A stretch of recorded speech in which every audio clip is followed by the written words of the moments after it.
Season 1 of Tower of God covers the first and second floors of the tower, mostly the second floor, and if you didn't know, the second floor of the tower is called the floor of tests, and for good reason. It's the place where they weed out those who deserve to climb up the tower, and who should stop climbing, and who should die even. It's pretty brutal.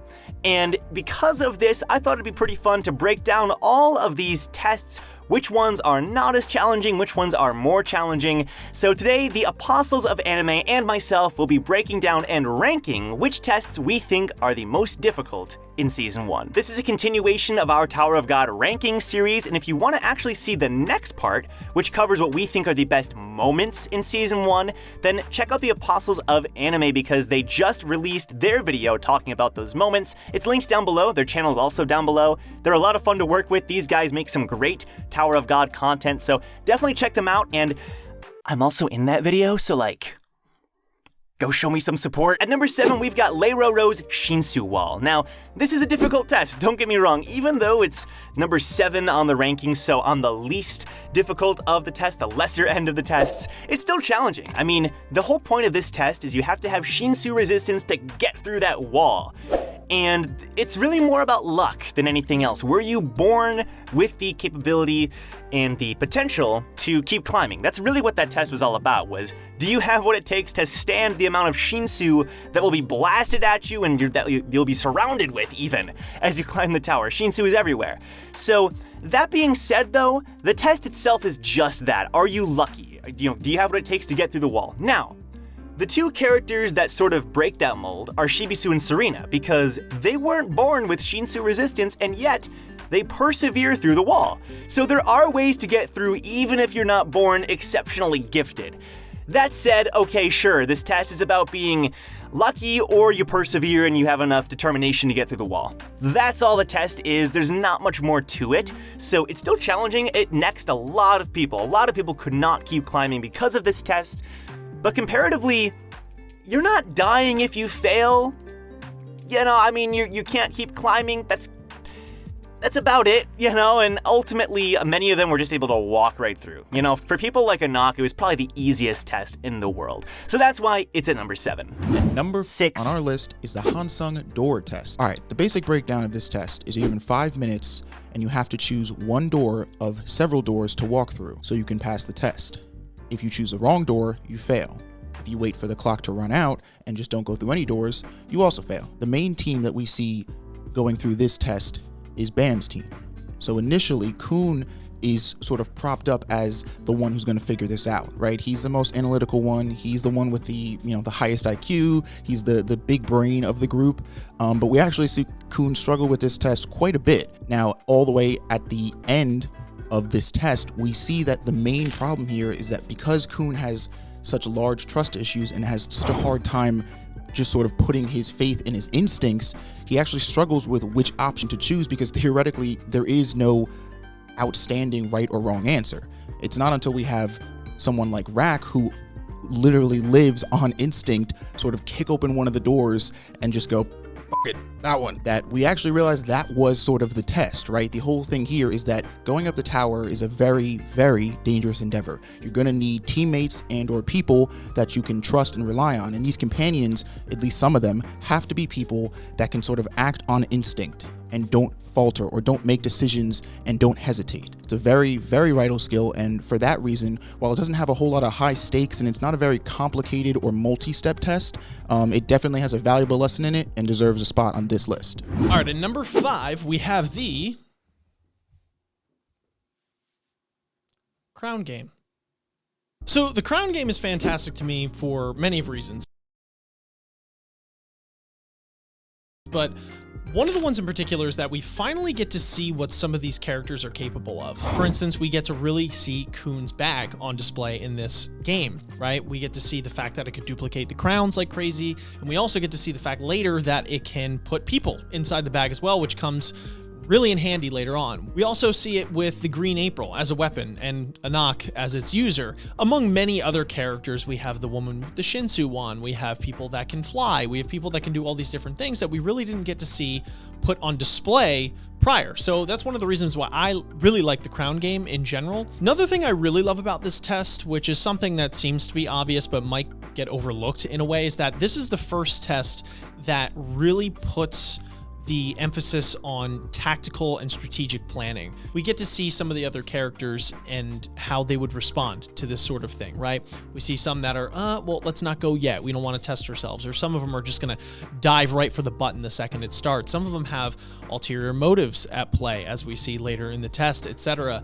But I really like that this test implements it, although in a very basic rudimentary level, because it kind of makes it a little more engaging for me as a viewer. I really love how this test highlights some of the motivations of our characters and highlights some of the character flaws and strengths, right? Namely, Bomb, I would say, when he stands his ground against a knock, when she tries to bully him into giving her the Black March, but he stands his ground against her, even though she is leagues stronger than he is at this point in the story, because he made a promise. He made a promise to Yuri to keep this weapon and to not let go of it and to utilize it, right? So this is something, and I mean, I could go on, but there are so many other characters that kind of get highlighted, and I think that's the overall arching theme of this test, to me personally, is we get to, pull the lid off of some of these things here. We get to see these character traits. We get to see these flaws, these strengths. We get to see these people on display with their physical strengths, their weapons, etc. We get to see a lot of motivations revealed. And all of these reasons, among many others, is why I believe that this test deserves a spot.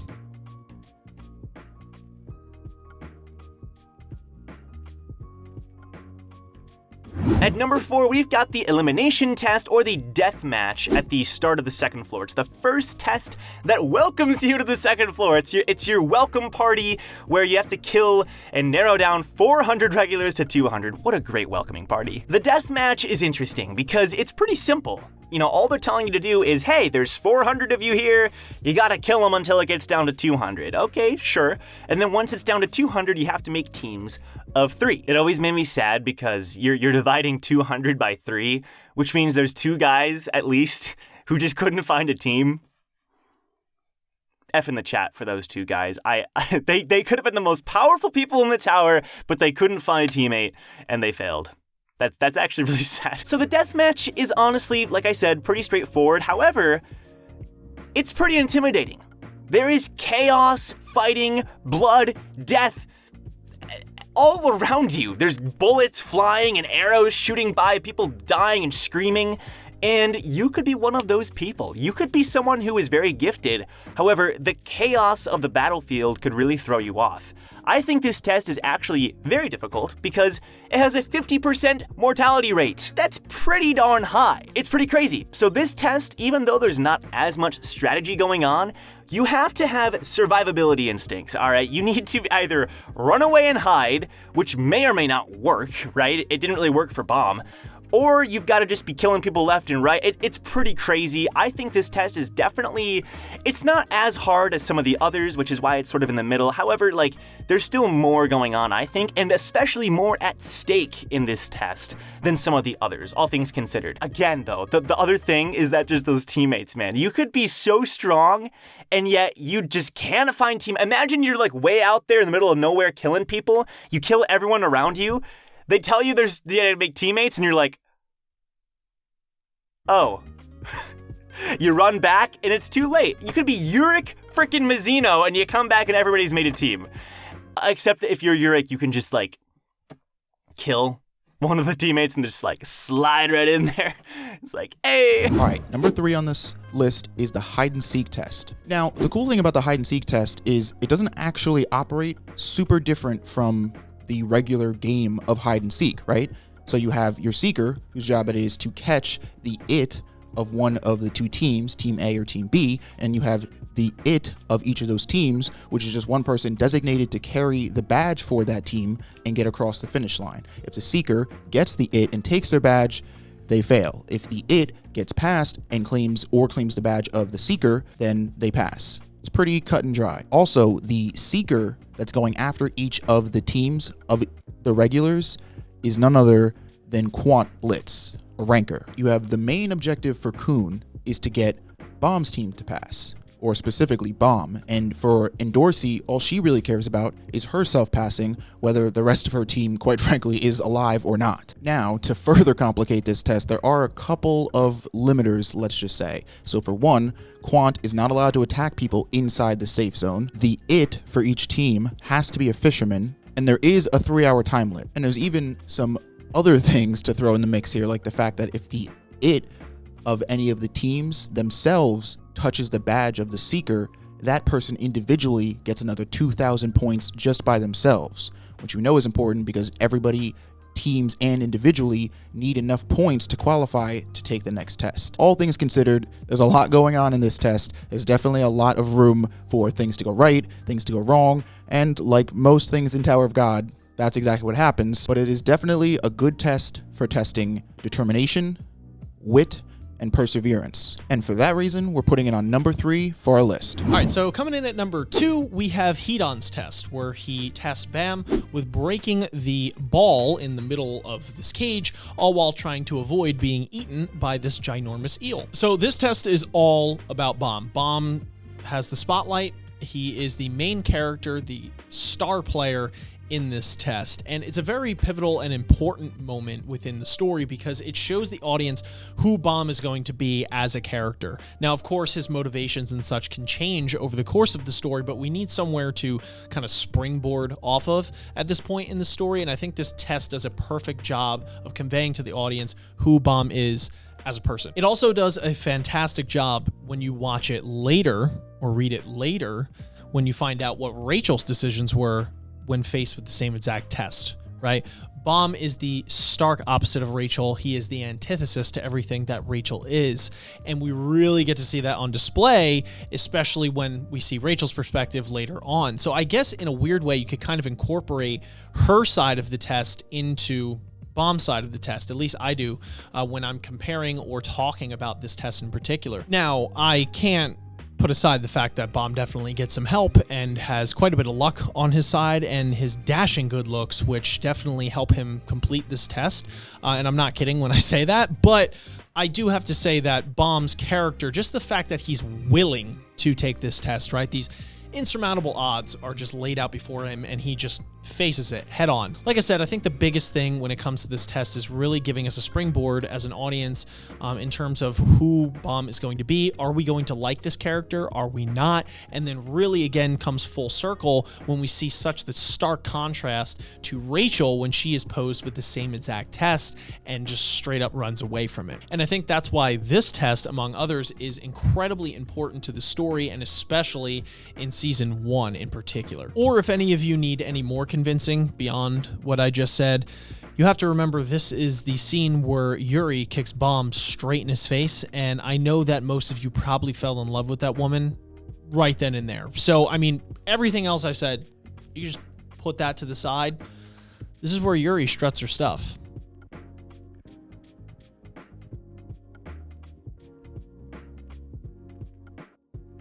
And finally, the most challenging and difficult test that we think is in Season 1 is the last examination, or the underwater hunt, however you want to call it. I'm going to call it the last examination. This was difficult, because Hedon's test and this test are both very challenging. Now, I decided, and we decided, to put this test at the top, at the most challenging, because ultimately, the bull. Right? And I could break down this test if you want. There's dogs, thieves, okay, there's creatures, and Bam and Rachel gotta get into the monster's mouth, and that's it, alright? You win the game. Now, ultimately, that sounds not too bad, but the bull throws everything off. Hansung tells us that this thing killed every regular the last time they had this test, or one of the times before. It killed everybody. It ate everyone. These were the cream of the crop regulars. I mean, most likely they weren't princesses of Jihad or anything, but these were the regulars that passed all the previous tests. And this thing massacred them all. And Hansung even says that it gives rankers a hard time. All right? Rankers. All right? That says a lot. Now, the main reason that I'm putting this test at the top above Hedon's test is because of people like Ren as well. Now, you could say, well, Ren was kind of cheating. He shouldn't count as part of the test. Hansung intentionally left Ren in as a part of the test. It's even stated in Season 1 that it's ultimately a part of the test, and that's why Evan and Yuri can't really stop it themselves, because they're associated with Jihad, whatever. So Ren was a part of this test. He was straight up a part of it, you know, and he's a ranker who's messing things up, and he was able to take out 2 of the strongest members of the regulars in Dorsey and Anak, leaving everybody else to fend for themselves, okay? and then you tag that on with the bull, Ren controlling the bull. If Bomb didn't do what he did, they would have all failed the test, okay? This is nuts. This test was insane. Now, you could argue not as insane as Hedon's test. I disagree. You know, this thing, it's found on the 20th floor, the white steel eel. That's many leagues up the tower yet. However, imagine everybody coming together and fighting that thing. They could have found a way to defeat it, I have no doubt. So, you could argue that the last examination shouldn't count with the bull and everything. And Hedon's test is one-on-one, so it's hard to compare. But when you take in all those factors, I definitely do think Ren and the bull counts. That's, you know, from what we've seen, that is this test. So I think it counts. And looking at it from that perspective, I personally think that is the most challenging and difficult test in Season 1. Thanks so much for watching, everyone. If you want to watch the next part of this series right now, you can go over to the AoA channel. We're talking about the best moments, objectively, in Season 1, what we think have the most character development, the most impact, and just the best moments in Season 1. It's a lot of fun, so definitely check that out. The video and their channel is linked down below. And if you want to subscribe to this channel, we're on the road to 40,000 subs. That'd be very appreciated. I honestly can't believe we're almost there. Like, what is this? You guys are insane. I can't even comprehend. It's pretty awesome, and I know Tower of God is returning soon, so definitely subscribe to both of our channels because tons of Tower of God content coming for you guys on both of our channels. So, all right, guys, thanks a lot. I'll see you in our next Tower of God ranking video. Next week, we're starting Season 2, so definitely keep an eye on that. Ranking Season 2. It's coming very soon. Thanks a lot, guys. Take care.